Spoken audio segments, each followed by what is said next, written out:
Poor villagers. The master possesses them. It mustn't hurt them. Hurt guards, though. They seek out an object of great power.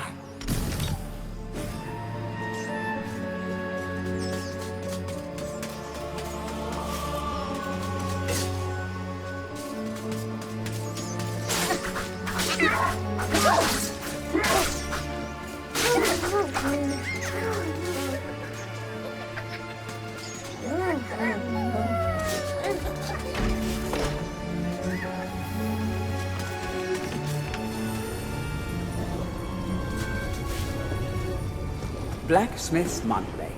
Old man Willie Green of Gallowstown was awarded Smithy of the Season by our readers. His outstanding casts have produced many intricate and hard-wearing iron goods and sculptures. Willie only uses the finest of metals in his work, and is particularly noted for his magnificent busts.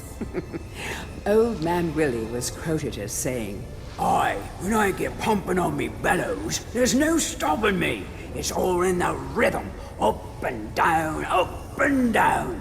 I've always been inspired by the stories of Stanya Ironhewer, the greatest smithy there ever was."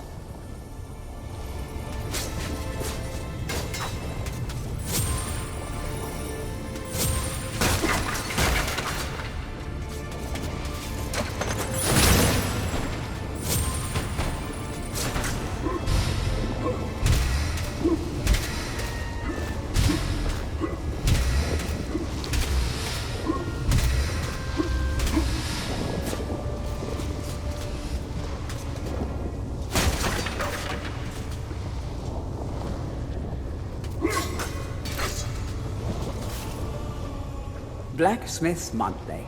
Old man Willie Green of Gallowstown was awarded Smithy of the Season by our readers. His outstanding casts have produced many intricate and hard-wearing iron goods and sculptures.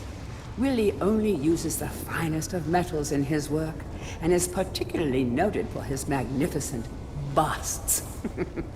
Old man Willie was quoted as saying, "Aye, when I get pumping on me bellows, there's no stopping me. It's all in the rhythm, up and down, up and down.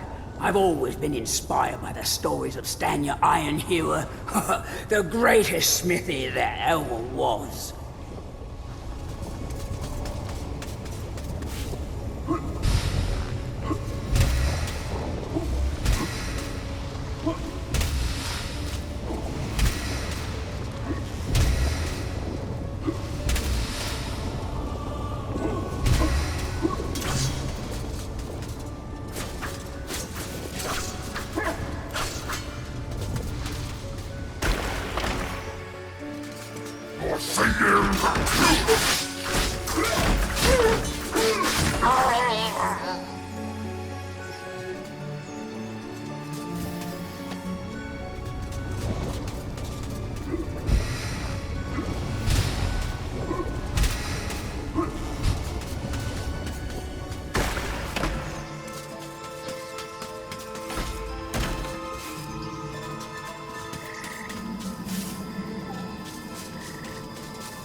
A crucifix once stood here, but the mayor took it.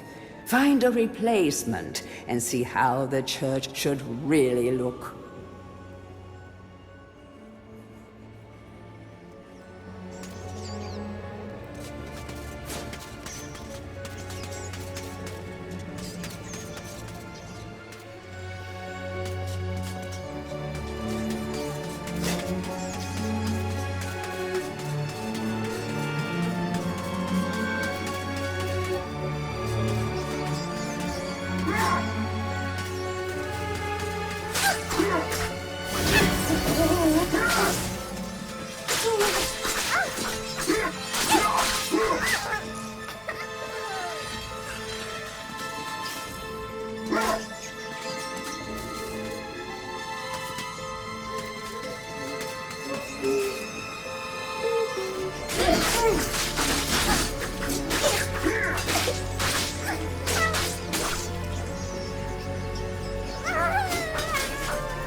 History of Gallowmere, Volume 1.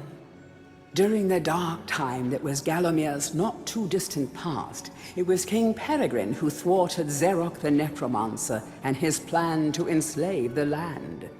Xeroc, once the king's mage, had fallen out of favor with the ruler for conducting outlandish experiments on the bodies of the dead.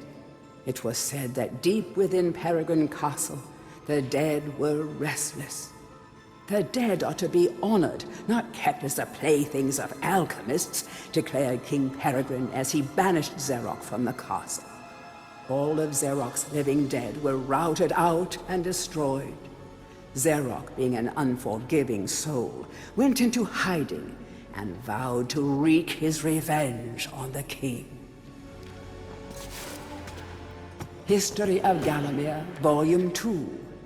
Rumors of ill-doing and dark deeds abounded through the land of Gallowmere. It was whispered that Xeroc had employed the aid of shadowy demons to help build a vast castle. Under the cover of night, Xeroc's dark army spilled forth from their corrupt haven. The army marched south across the Silver Mountains and through the Silver Woods. Soon afterwards, even the Pumpkin Lands belonged to Xeroc. The folk of Gallows Town cried out for help. "Save us, good King Peregrine." Retaliation was swift and violent. King Peregrine's forces, led by the brave Sir Fortescue, drove Xeroc's army back from Gallows Town.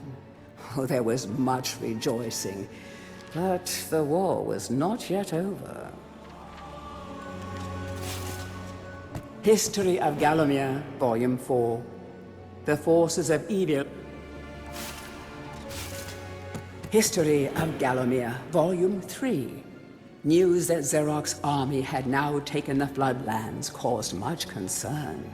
From this vantage point, Xeroc could march west to take the Enchanted Forest.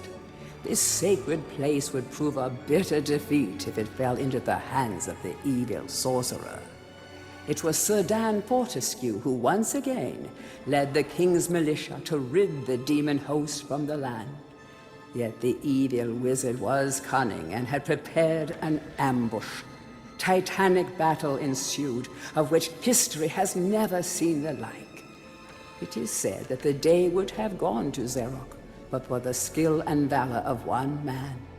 Fortescue led the charge deep into the massed ranks of the undead, felling Xeroc's bodyguard, the fearful Lord Kodok, and before finally succumbing to his own mortal wounds, slew the traitorous sorcerer with a mighty sweep of his sword.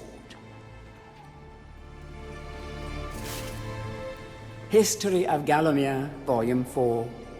The forces of evil were destroyed, but at a terrible price. None but a handful of the king's militia returned from that field. Gallowmere lost a whole generation of young men that day, including Canny Tim, the legendary crossbowman, and Fortescue's second-in-command, who fell in the first volley of arrows. Xeroc's body was never found, though if it lies unmourned in an unmarked grave, then no one in Gallowmere would shed a tear. The shadow demons that had fallen under Xeroc's banner were unnatural creatures that did not belong in the world of mortal men. The king declared that they be banished, entombed under the pure earth of the enchanted earth. Imprisoned within an impregnable box of the king's design, the demons were buried deep underground. Their tomb was sealed with a magical device that has since come to be known as the Shadow Artifact. Tourist's Guide to Gallowmere, Part 1. The land of Gallowmere is a wondrous land of breathtaking sights and adventure. If it's beauty you are looking for, be sure to check out the sights of the Enchanted Forest. Scale the heights and see the nests of giant dragon birds. Seek out weird and wonderful plant life. Go ooh and ah at the sight of baby dragon toads splashing about in the crystal clear ponds. Why not take a walk through the Pumpkin Valley? Pumpkin is Gallowmere's favorite dish, and about now the valley is just bulging under the weight of young podlings awaiting harvest.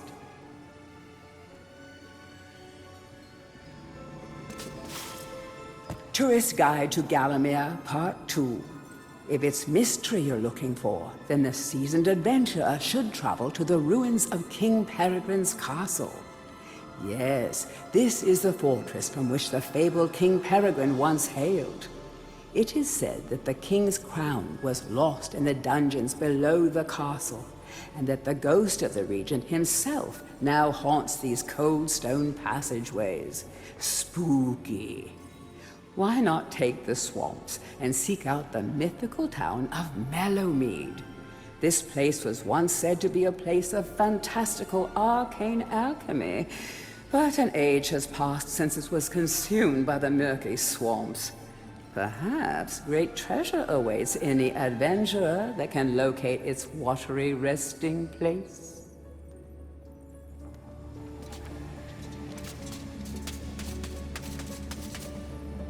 Heroes from History, a retrospective. Chapter 1. In addition to being the strongest man who ever lived, Stanyer Ironhewer was unsurpassed in his skill as a blacksmith. He was equally happy pounding on his anvil at home as he was pounding on someone's head in battle. It was said that his only fear was the end of the village smithy as the focus of manufacture in favor of more centralized units. As if.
Bust of Mr. Shanks, landlord of the Troll's Head.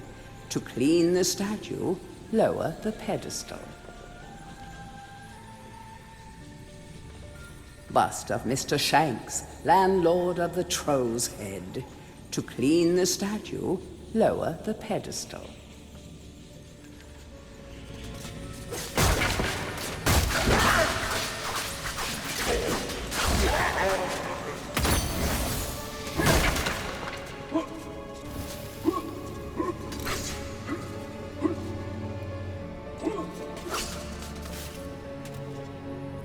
Bust of Mr. Shanks, landlord of the Troll's Head.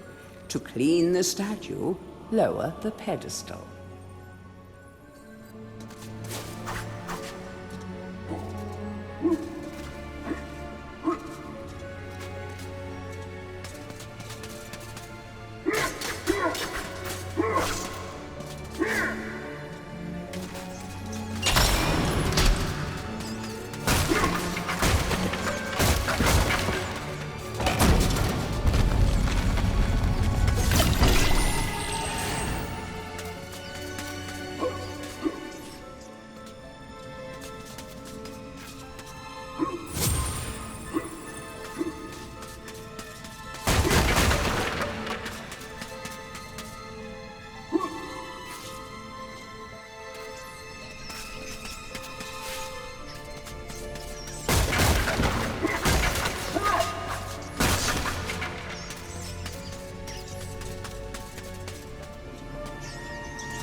Hurry, comrades, tear this place apart. If we don't find the shadow artifact, Lord Zarek will have us mocking out the demons for the next millennium.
to escape.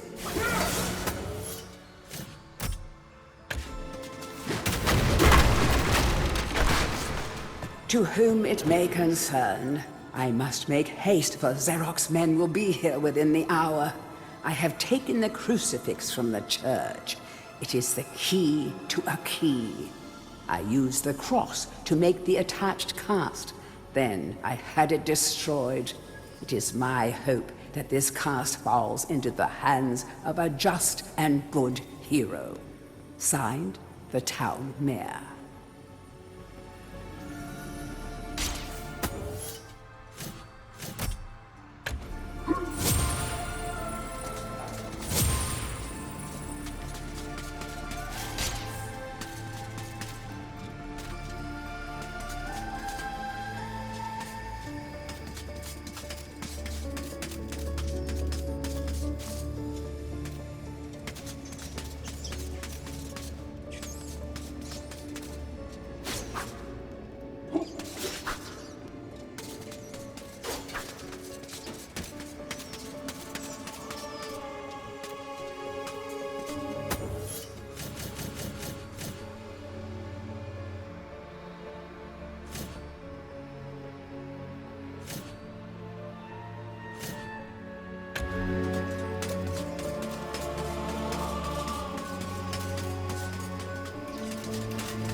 A crucifix once stood here, but the mayor took it.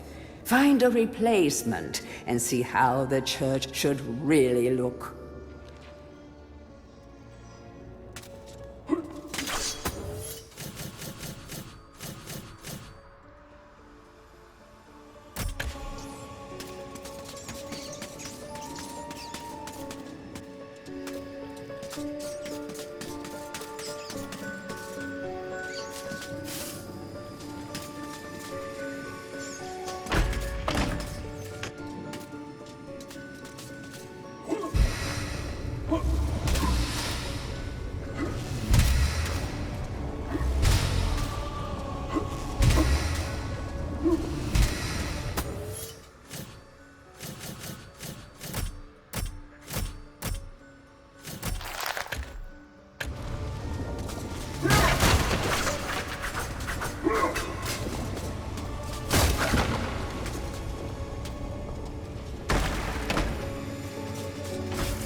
Dear Sir or Madam, on my travels across Gallowmere, I have come across many mysterious and enchanting finds. However, that which filled me with deepest dread was discovery of the tomb of the Shadow Demons. The key to their dank prison, the mysterious Shadow Artifact, is now in my possession. Yours fearfully, the Town Mayor.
Dear Sir or Madam, on my travels across Gallowmere, I have come across many mysterious and enchanting finds. However, that which filled me with deepest dread was discovery of the tomb of the Shadow Demons.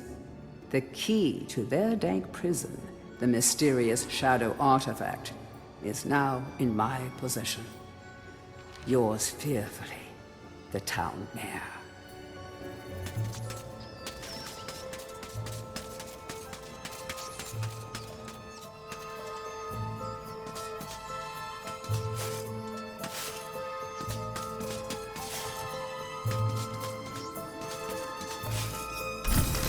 Poor villagers.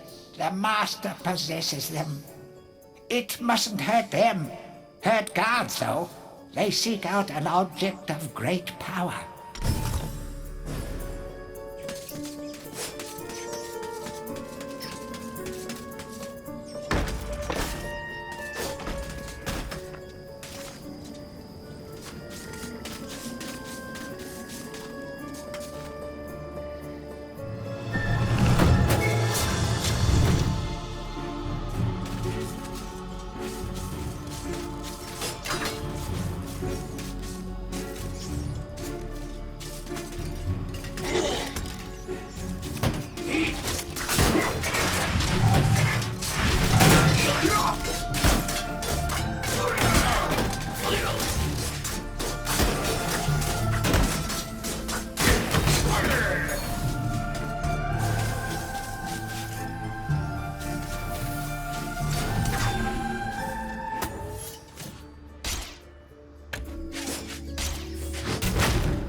Capture that greedy profiteer, the town mayor. Take him to the asylum dungeons. Give the fat boy a good going over. Locate the shadow artifact. Bring me back something nice.